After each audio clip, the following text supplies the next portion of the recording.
അസ്സാം വലൈക്കും വറഹമത്തുള്ള. ഇന്ന് ഒരു റിയാക്ഷൻ വീഡിയോ ആണ്. അത് റിയാക്ട് ചെയ്യുന്നത് മറ്റാരുമല്ല, മല്ലു അനലിസ്റ്റ് എന്ന് പറയുന്ന ഒരു യൂട്യൂബറാണ്. മൂപ്പരെ കുറേ വീഡിയോസ് നമ്മൾ കാണുകയും റിയാക്ട് ചെയ്യുകയൊക്കെ ചെയ്തിട്ടുണ്ട്. അപ്പോൾ അദ്ദേഹത്തിൻ്റെ ആ ഒരു പ്രകൃതത്തിൽ അദ്ദേഹം പറഞ്ഞ ഒരു സമയത്ത് മുന്നേ കുറച്ചൊക്കെ വൈറലായ ഒരു സംഭവത്തെ സംബന്ധിച്ച് അദ്ദേഹം പറഞ്ഞൊരു കാര്യമായിരുന്നു. അതിന് മുന്നേ ചില ആളുകൾക്ക് റിയാക്ട് ചെയ്തിട്ടുണ്ട്, പക്ഷെ നമ്മുടെ ചാനൽ ലെവലിൽ റിയാക്ട് ചെയ്തിട്ടില്ല എന്നുണ്ട്. അപ്പോൾ അതെന്ന് പറഞ്ഞാൽ അപർണ മുരളീധരൻ എന്ന് പറയുന്ന ഒരു ഒരു നടി. ആ നടി ഒരു പബ്ലിക് പ്രോഗ്രാമിൽ സ്റ്റേജിലിരിക്കുന്ന സമയത്ത് ഓഡിയൻസിൽ നിന്നൊരു പയ്യൻ വരികയും അപർണ മുരളീധരൻ്റെ തോളിൽ കൈയിടുകയൊക്കെ ചെയ്തു. അപ്പോൾ അപർണ മുരളീധരൻ തട്ടി മാറ്റി. അപ്പം അതുമായി ബന്ധപ്പെട്ട് അദ്ദേഹം പറഞ്ഞ ചില പുരോഗമനപരമായിട്ടുള്ള നിലപാടുകളാണ്. നമുക്ക് അത് കാണാം. പക്ഷേ അങ്ങനെ ഏതോ ഒരുത്തൻ വന്ന് തോളിൽ കൈയിട്ട് ആളാകാൻ നോക്കിയത് അപർണയ്ക്ക് ഇഷ്ടമായില്ല. നൈസായി അങ്ങ് ഒഴിഞ്ഞു മാറി സംഭവം വൈറലായി. ചെക്കൻ ചെറുതായെന്ന് നാറി. അനുവാദമില്ലാതെ തോളിൽ കൈയിടാൻ ശ്രമിച്ചവനെ നടി ഷെയ്ക്കാൻഡ് കൂടി നിരസിച്ചപ്പോൾ ചെക്കൻ വീണ്ടും നാറി, വീണ്ടും വൈറലായി. ഷാരൂഖ് ഖാൻ എടുത്തുയർത്തിയപ്പോൾ റിമി ടോമി പരാതിയൊന്നും പറഞ്ഞില്ല എന്ന് വെച്ച് ഇനി ലോകത്തിൽ ആർക്കും റിമി എടുത്തുയർത്താമെന്നും ആരെക്കുറിച്ചും പരാതി പറയാൻ പറ്റില്ല എന്നും അർത്ഥമില്ലല്ലോ എന്നൊക്കെ ചോദിച്ചാൽ പരാതിക്കാർക്ക് മനസ്സിലാകുമോ എന്തോ. റിമി ടോമി എന്ന് പരാതി പറഞ്ഞിരുന്നെങ്കിൽ ഷാരൂഖ് ഖാൻ നാറിയേനെ. ഇനി ഈ പയ്യൻ നാറിയതുപോലെ. സംഗതി അത്രയേ ഉള്ളൂ. സംഗതി അത്രേ ഉള്ളൂ. അതെ. അപ്പോൾ എങ്ങനെയാണ് ഒരു പുരോഗമന ഇടത്തിൽ ഇടപെടേണ്ടത്, എങ്ങനെയാണ് തോളിൽ കൈയിടുമ്പോൾ പെരുമാറേണ്ടത്, കൈ കൊടുക്കുമ്പോൾ എങ്ങനെയാണ് പെരുമാറേണ്ടത്, ഓപ്പോസിറ്റുള്ള ആൾ എന്താ ചെയ്യേണ്ടതെന്നൊക്കെയാണ് ഇപ്പോൾ അദ്ദേഹം പറഞ്ഞു വെച്ചത്. അതായത് റിമി ടോമിയെ ഷാറൂഖ് ഖാൻ എടുത്തുയർത്തി. റിമി ടോമിക്ക് എന്ത് ചെയ്യാം? പറ്റില്ലെങ്കിൽ പറ്റില്ല എന്ന് പറയാം. അതിനുള്ള റൈറ്റ് അവർക്കുണ്ട്. അപ്പം ഷാറൂഖ് ഖാൻ എന്ത് ചെയ്യും? നാറും. ഷാറൂഖ് ഖാൻ നാറും. റിമി ടോമി നമ്മൾ കുറ്റം പറയാൻ പാടില്ല. റിമി ടോമി ചെയ്തത് അതേപോലെ ഈ സ്ത്രീയെ നമ്മൾ കുറ്റം പറയാൻ പാടില്ല. അതെ, ഈ അപർണ മുരളീധരനെ കുറ്റം പറയാൻ പാടില്ല. അപർണ മുരളീധരൻ എന്ത് ചെയ്യാം? പറ്റില്ലെങ്കിൽ പറ്റില്ല എന്ന് പറയാം. റൈറ്റ് ഉണ്ട്. നാറും എന്നുള്ളത് എന്താണ്? വളരെ നോർമലാണ്. ഇതിനിടയിൽ ഒരു സാധനം വരാണ്ട് നാറും. ചില ആൾക്കാർ അങ്ങനെ നാറും. ഒരാൾക്ക് കൈ കൊടുക്കാൻ പറ്റില്ലെങ്കിൽ, തൊടാൻ പറ്റില്ലെങ്കിൽ പറ്റില്ല എന്ന് പറയാം. അപ്പുറത്തുള്ള ആൾ നാറുന്നത് ഡസൻ മാറ്റർ. നാറൽ പുരോഗമനമാണ്. അപ്പൊ ഇനി ഒരു ചെറിയ കാര്യം കൂടെ. ഒരു മലേഷ്യൻ പെൺസുഹൃത്തുമായി ഉണ്ടായ മറ്റൊരു അനുഭവം പറയാം. തൊട്ടടുത്ത ലാബിൽ ജോലി ചെയ്തിരുന്ന എല്ലാവരോടും നല്ല സൗഹൃദം പുലർത്തിയിരുന്ന ആ സുഹൃത്ത് PhD കഴിഞ്ഞ് മലേഷ്യയിലേക്ക് തിരിച്ചു പോയപ്പോൾ അവരെ യാത്രയയക്കാൻ പോയവരുടെ കൂട്ടത്തിൽ ഞാനും ഉണ്ടായിരുന്നു. അവസാനമായുള്ള ബൈ പറച്ചിലിനിടയിൽ ഷെയ്ക്കാൻ നൽകാനായി ഞാൻ കൈനീട്ടി. എന്നാൽ അവൾ ഷെയ്ക്കാൻ നൽകാതെ വളരെ വിദഗ്ധമായി മറ്റെന്തൊക്കെയോ ആംഗ്യങ്ങൾ കാണിച്ച് എന്നെ ഒഴിവാക്കി. എല്ലാവരുടെയും മുന്നിൽ വെച്ച് ഞാൻ പ്ലിങ്ങി പോയൊരു നിമിഷമായിരുന്നു അത്. എന്തൊരു കഥയില്ലായ്മ എന്നാണ് എനിക്ക് തോന്നാറ്.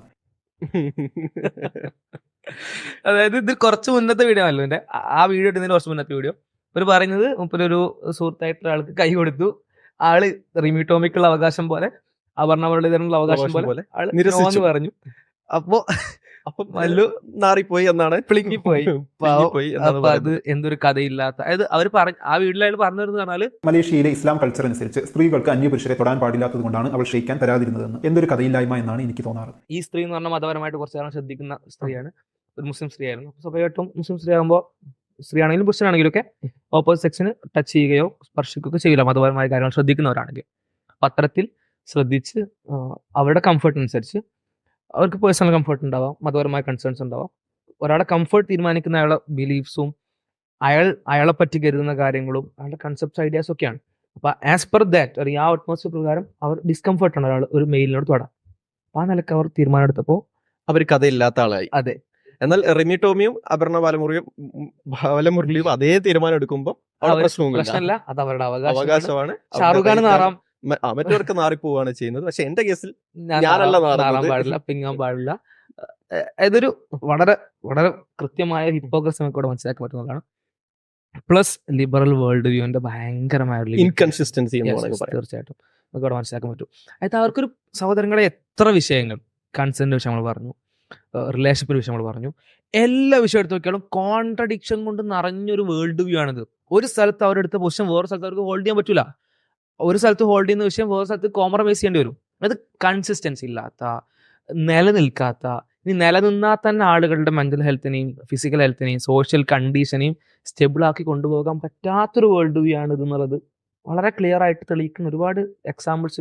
ഈ രണ്ടാമത്തെ വീഡിയോയിൽ ഉപരി ന്യായീകരണം പറയുന്നുണ്ട്. അതായത് ഞാൻ ഇത്രയും കാലം വളരെ സൗഹൃദത്തോടെ ഒരു സ്ത്രീയാണ്, എന്നിട്ടാണ് എന്നോട് ഇങ്ങനെ ചെയ്തത് എന്ന് പറയുന്നുണ്ട്. അത് എന്നാൽ അതിന് തൊട്ടുമ്പഴത്തെ വീഡിയോയിൽ പറയുന്നത് ഷാറൂഖ് ഖാനും റിമി ടോമിയും തമ്മിൽ അവർ ഒരേ ഫീൽഡിലുള്ള ആളുകളാണ്. അതും ഷാറൂഖ് ഖാൻ വളരെ ഫേമസും ഒരു കുറച്ചും കൂടെ ഒരു ഉയരത്തിലുള്ള ആളുമാണ്. എന്നാലും റിമി ടോമിക്ക് എന്താണ്, നിരസിക്കാനുള്ള അവകാശമുണ്ട്. അതിന്റെ പേരിൽ റിമി ടോമിയെ നമ്മൾ കുറ്റപ്പെടുത്താൻ പാടില്ല. പക്ഷെ ഇത് എന്റെ കൂടെ വർക്ക് ചെയ്താണ്, ഇത്രയും കൂടെ എന്റെ കൂടെ സൗഹൃദമായി വർക്ക് ചെയ്ത ആളാണ്, എനിക്ക് ഷെയ്ക്കാൻ തരണം. സ്വാഭാവികമായിട്ടും ആ തരത്തിൽ എന്തൊക്കെയാണ് അവർക്ക് വേണ്ടത്, മീൻസ് അടുത്ത. അതുപോലെ ചോദിക്കുന്നുണ്ട്, ഷാറൂഖ് ഖാൻ എടുത്ത് ബുക്ക് ചെയ്യുന്നത് കൊണ്ട് ഇനി ആർക്കും റിമി എടുത്ത് ബുക്കാം എന്ന് കരുതരുത്. അപ്പം അത് തന്നെ പറയുള്ളൂ, നിങ്ങളുടെ കൂടെ സൗഹൃദത്തോടെ നിന്നു എന്നതുകൊണ്ട് നിങ്ങൾക്ക് എന്തും ആവാം എന്ന്. എന്തും ആവാം, നിങ്ങൾക്ക് ഷേക്ക് ഹാൻഡ് തരണം എന്നൊന്നും അതിന് യാതൊരു അർത്ഥവും ഇല്ല എന്നാണ് പറയാനുള്ളത്. യെസ്, ഇനിയിപ്പോൾ നമ്മളോട് ചോദിക്കും സ്വാഭാവികമായിട്ടും നിങ്ങൾ എന്താ അതിൽ പൊസിഷൻ, നിങ്ങൾ എന്താ അതിൽ പറയുന്നത്. നമുക്ക് ക്ലിയർ ആയിട്ടുള്ള പൊസിഷൻ ഉണ്ട്. എന്താണ് പടച്ചോൻ പറഞ്ഞതാണ് അനുസരിക്കേണ്ടത്. നമ്മളെ സംബന്ധിച്ച്, മുസ്ലിങ്ങളെ സംബന്ധിച്ച് എന്താണ് ചെയ്യേണ്ടത്? സ്ത്രീ പുരുഷനോ പുരുഷൻ സ്ത്രീയോ സ്പർശിക്കാൻ പാടില്ല എന്നുള്ളതാണ് പൊസിഷൻ. വളരെ ക്ലിയർ ആണ്. നിങ്ങൾ എന്താ ചെയ്യുക? നിങ്ങൾക്ക് എന്താണ് ഈ വിഷയത്തിൽ പൊസിഷൻ? ഇപ്പോൾ ഇവരെ സംബന്ധിച്ച് സ്ത്രീ പുരുഷൻ എന്നുള്ളതല്ല, ആർക്കും ഇതേപോലെ എനിക്ക് ഞാൻ ഷാനുവിന് കൈ തരുമ്പോഴും ഇവരെ പെർസ്പെക്റ്റീവ് എന്താണ്? കൺസെന്റ് ചോദിക്കണം, സ്ത്രീ ആണെങ്കിലും ചോദിക്കണം, പുരുഷനാണെങ്കിലും ചോദിക്കണം. കംഫർട്ട് ആണെങ്കിൽ മാത്രം കൈ കൊടുക്കണം. കൈ കൊടുക്കൽ മാത്രമല്ല, സംസാരിക്കലടക്കം ഒന്നും എല്ലാം പേഴ്സണൽ സ്പേസ് ആണല്ലോ. സംസാരിക്കാൻ പറ്റുമെന്ന് ചോദിക്കണം. വളരെ സിമ്പിൾ, വളരെ ബേസിക് തിങ്സ് പോലും ഈ വേൾഡ് വ്യൂ പ്രകാരം എക്സ്പ്ലെയിൻ ചെയ്ത് ശ്രമിക്കും ഭയങ്കര കോംപ്ലിക്കേറ്റഡ് ആവുന്നു, ഇംപ്രാക്ടിക്കൽ ആവുന്നു.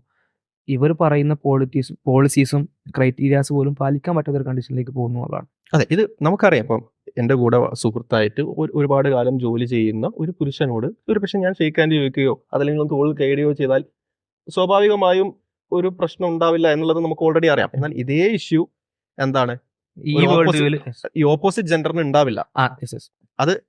അതും നമുക്കറിയാം. അപ്പൊ നമ്മുടെ വേൾഡ് വ്യൂവിൽ അത് ഓക്കെയാണ്. കാരണം നമുക്കറിയാം നമുക്ക് ഇത്ര സൗഹൃദം ഉണ്ട് എന്നുള്ളത്. ഒരു പുരുഷനെ സംബന്ധിച്ചിടത്തോളം തൊഴിൽ കൈയിടാനുള്ള എന്താ പറയുക, ഒരു ഇംപ്ലിസിറ്റ് റൈറ്റ് നമുക്ക് തരുന്നുണ്ടെങ്കിലും അഫ്കോഴ്സ് അയാൾ തൊട്ടതിന് ശേഷം അയാൾ നോ പറയുകയാണെങ്കിൽ which is A rare case. എന്നാൽ സ്ത്രീകളുടെ വിഷയത്തിൽ അങ്ങനെയല്ല. അതായത് നോ പറയുന്നതാണ് നോർമൽ, ഡിഫാൾട്ട് എന്ന് പറയാനുള്ളത്. അപ്പൊ സ്വാഭാവികമായും നമുക്ക് അവിടെ എന്താണ് നമ്മളെ സംബന്ധിച്ചിടത്തോളം, നമ്മളെ വേൾഡ് വ്യൂവിനെ സംബന്ധിച്ചിടത്തോളം അത് തൊടാൻ പാടില്ല, അതുകൊണ്ട് അത് പറ്റില്ല എന്നുള്ളതാണ്. ഇവരെ സംബന്ധിച്ചിടത്തോളം അവിടെ ഒരു പ്രോബ്ലം ഉണ്ട്. കാരണം ഇവർക്ക് സ്ത്രീയും പുരുഷനും ഒരേപോലെയാണ്. കാരണം ലൈംഗിക ചൊവ്വയില്ലാതാണ് തൊടുന്നത് എന്ന് പറഞ്ഞാൽ ഇവർക്ക് ഒരേപോലെയാണ്. പിന്നെ അതെ, തീർച്ചയായിട്ടും അങ്ങനെ ലൈംഗിക വരാത്ത ടീമുമാണ്. അങ്ങനെ ഇതൊന്നും ഇല്ല, അതൊക്കെ മതവാദികൾ പറയുന്നതാണ്.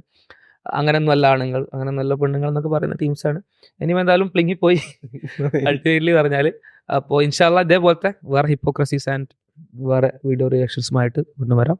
അസ്സലാമു അലൈക്കും വറഹ്മത്തുള്ളാഹി വബറകാതുഹു.